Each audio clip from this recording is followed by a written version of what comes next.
Halo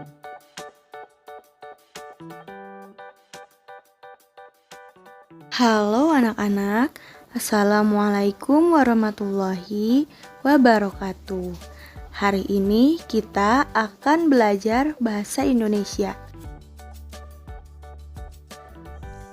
Pada pagi ini kita masuk ke bahas bahasa tentang majas metafora. Majas adalah kiasan. Majas metafora adalah kiasan yang menggunakan kata atau kelompok kata yang bukan arti sebenarnya untuk menggambarkan sesuatu.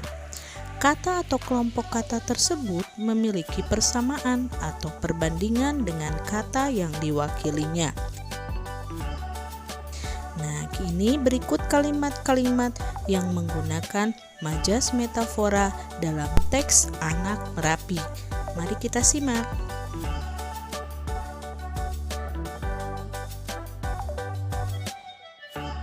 Contoh nomor 1. Dalam kalimat, beberapa tahun lalu, wedus gembel menjadi buah bibir orang-orang di Indonesia.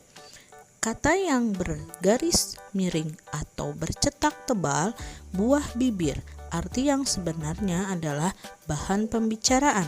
Begitupun nomor 2, wedus gembel membabi buta, menghanguskan apa saja yang dilaluinya. Itu artinya membabi buta itu menerjang tanpa memilih. Yang ketiga, abu dan lava yang dikeluarkan itu baik untuk menyuburkan tanah. Ratna angkat bicara. Angkat bicara arti yang sebenarnya adalah mulai berbicara atau memberi pendapat.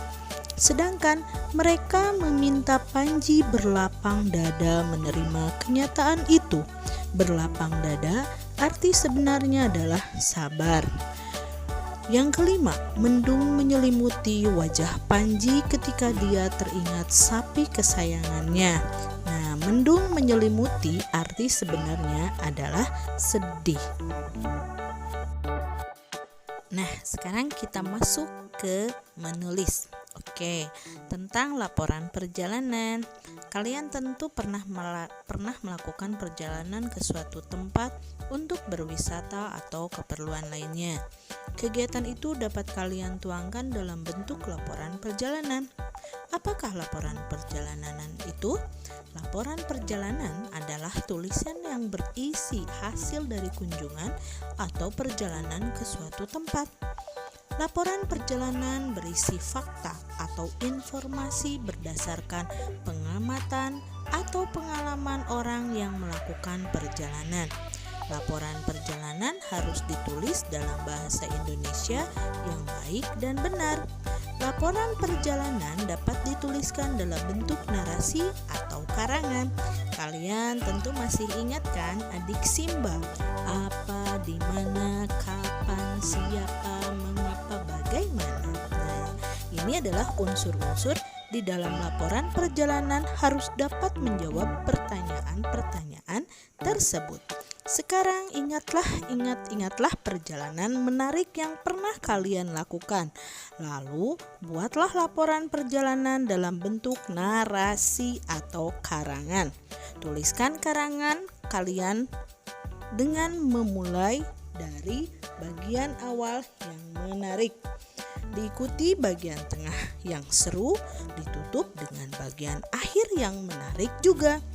Dan gunakanlah kerangka karangan berikut untuk memudahkan kalian bekerja. Kalian boleh melihat di buku paket bahasa Indonesia halaman 151.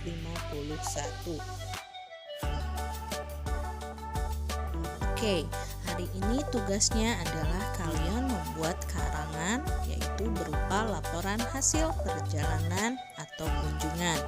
Nah, di sini ada di halaman 151 tentang tata caranya. Minimal ada 4 paragraf loh. Yang pertama harus ada judul. Awal satu paragraf itu ceritakan nama dan waktu perjalanan yang dilakukan. Ada apa dan kapan, atau orang yang ikut dalam perjalanan pasti siapa, dan untuk apa perjalanan itu dilakukan pasti ada jawaban dari mengapa.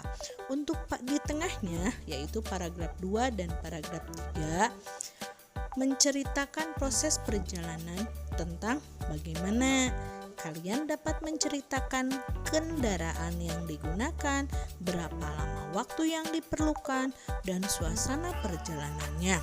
Kalau kalian mengetahui biaya-biaya dalam perjalanan tersebut, kalian dapat mencantumkannya. Ceritakan suka duka yang dialami selama perjalanan atau saat sampai di tujuan. Ceritakan pula hal-hal yang dijumpai atau dilakukan di tempat tujuan. Dan untuk yang terakhir adalah satu paragraf minimalnya. Sampaikan kesan dan pesan juga, atau kalian dapat diambil dari perjalanan tersebut. Kalian juga dapat menyampaikan rencana atau saran untuk perjalanan selanjutnya. Misalnya, kalau berkunjung ke tempat ini sebaiknya membawa payung atau dan sebagainya. Oke, tugasnya boleh kalian tulis di buku tulis dan diperiksa nanti minggu depan ketika kita tatap muka. Terima kasih.